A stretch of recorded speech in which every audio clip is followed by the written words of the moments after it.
We know that Taylor Swift made her endorsement of Kamala Harris official on Tuesday night as the presidential debate came to a close.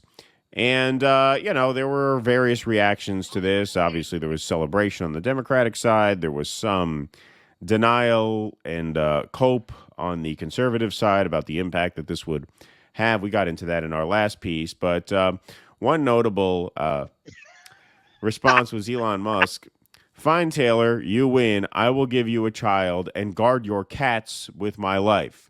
This is going to be clipped separately, so in case anybody's watching the clip version and they didn't see our previous segment, when Taylor Swift endorsed, she obviously signed her endorsement, Childless Cat Lady, and posted the photo of her holding a cat as a sort of added troll. So that's what that is in reference to.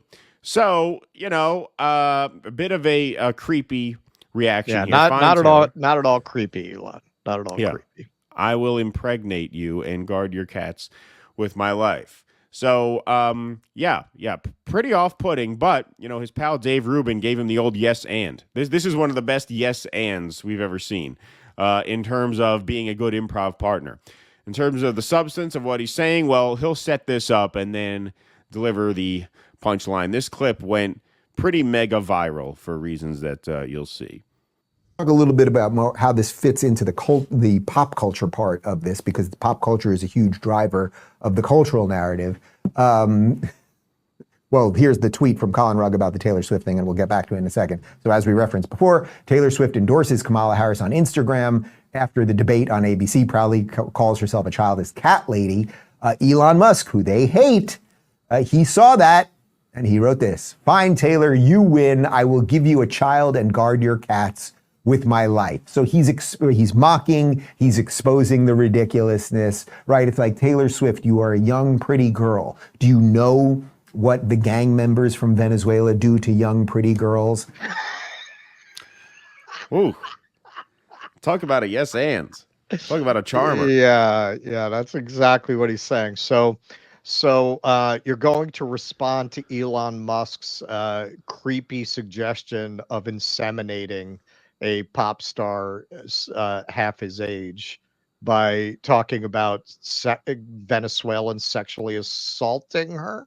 Yeah. That's where you're going with this?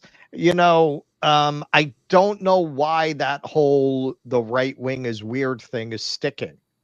I don't know why they're gaining traction with that.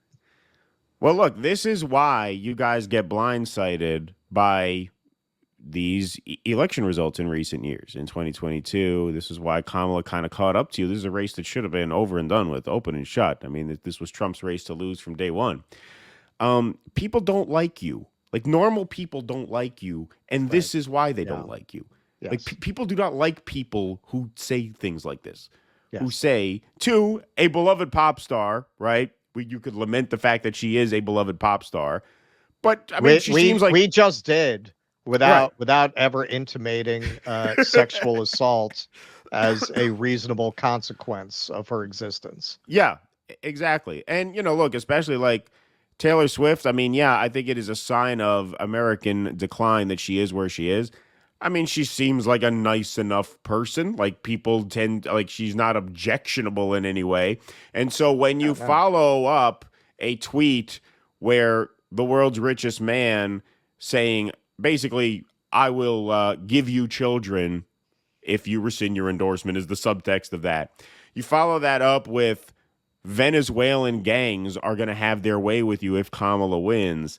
Yeah, this is why you guys are repulsive. You know how the libs don't understand that they're repulsive to most people? Well, you guys don't understand that you're repulsive to most people because of things like this. Yes. Now, watch how he follows this up. This is amazing. This is how tone deaf. You're getting my natural reaction because I haven't seen this. Oh, you haven't even seen this? Oh, wow. Okay, so this is how absolutely oblivious to how repulsive he is, this guy actually is. Pretty girl. Do you know what the gang members from Venezuela do to young, pretty girls? It ain't pretty. So what do we have to do? We have to keep finding each other to whatever extent we can. We have to keep waking people up. It is the only chance we have in these remaining 60 days. Waking people up. Wait, that's how you're going to wake people up? That's how you're going to win people to your side? by saying, hey, Taylor Swift, these gang members do really nasty things to pretty girls like you, so maybe you should change your mind and endorse Trump. You really think that's like political outreach? We have to just keep getting out there and doing the work and talking to people. You sound like a deranged creep right now. You sound absolutely unhinged.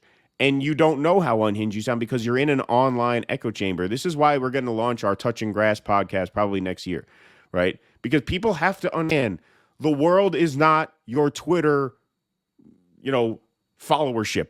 The world is not the chats on your YouTube show. Like, normal people see that and are repulsed by it. Like, you do not reach normal people like that. Listen, we haven't really talked very much about this because we've tended to be very focused on the sins of the liberal class and the repulsive qualities of the liberal class, because that's more our milieu. It's more our people. They're more adjacent to us. So our focus has always been on criticizing our own side, so to speak, or to point out that a lot of people that are identifying as left are not actually left, and making the point we don't want to be associated with this. So we haven't really focused in on this kind of thing. It's kind of like not being our beat. But I gotta say, you look at a lot of this rhetoric, you look at this whole movement such as it is, and it is a movement of broken man children. And it really does make me think of what, ironically, somebody who's very prominent in that space said, but wisely on that occasion. Jordan Peterson, I've quoted this before. He said, if strong men frighten you, wait until you see what weak men are capable of. Right. And that is what I see in this. This is a philosophy, an ideology, a language of weak, broken men that didn't have any male role models, that are hurt, that don't have any sense of direction, that this kind of rhetoric appeals to. If you're, and this, you want to see right here how much what Peterson said there applies. Peterson at more length was saying basically, look, men have some very dark impulses that society has developed, these ideologies and archetypes of chivalry and being a protector. They've sublimated those impulses into getting men to use their more aggressive impulses in protection of women, in protection of children, as the brave go out and face danger to protect the weak. You strip all that away, and then you get men who are going to listen to a creep like this talking about sexual assault as a consequence of having the wrong politics, and say, yeah, that's right. That's men that never had fathers. That's men that never had role models. That's men who grew up in a world without real men to guide them. That's the only way you could get to thinking somebody like this, or Elon Musk, is somebody to look up to. These creepy fucking weirdos, man. And this is something else I've been warning about as long as we've had the show. What do you think the consequence of blaming everything in the world, all the world's problems, on straight men generally and straight white men specifically is going to be? What do you think that's going to lead to? They're going to run to people like this. What did you think was going to happen? Well, Dave Rubin is not a straight white man. He's a gay white man, but I understand the point. Yeah, you get the point. Well, I mean, so much the better. Then you can say you're not a bigot, right?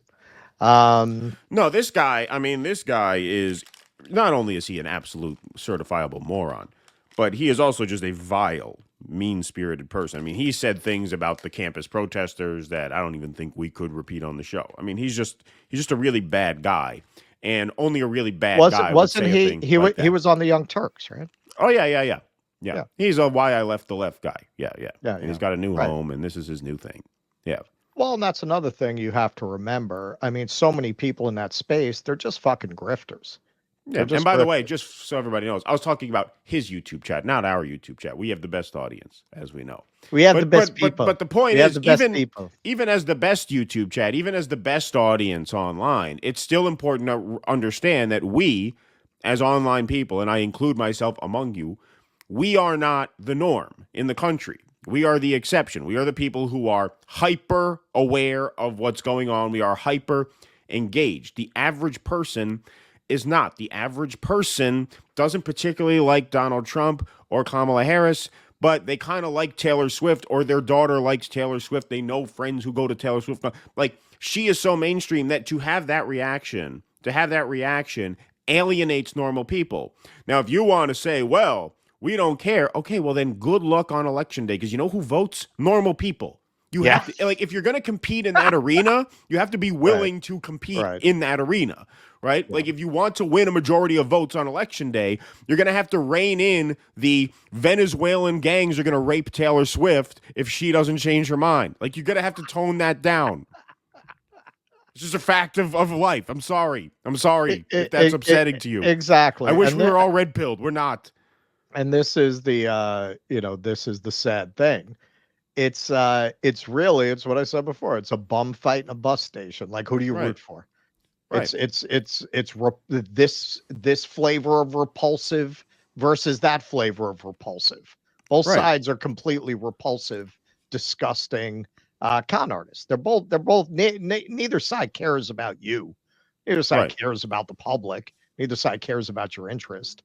They're all just riding their grift. You know, the people who side with Kamala and the Democrats, they like their fascist intimations rainbow flavored, and the ones on the other side like it more traditional vanilla. Right. But they're both repulsive. Right.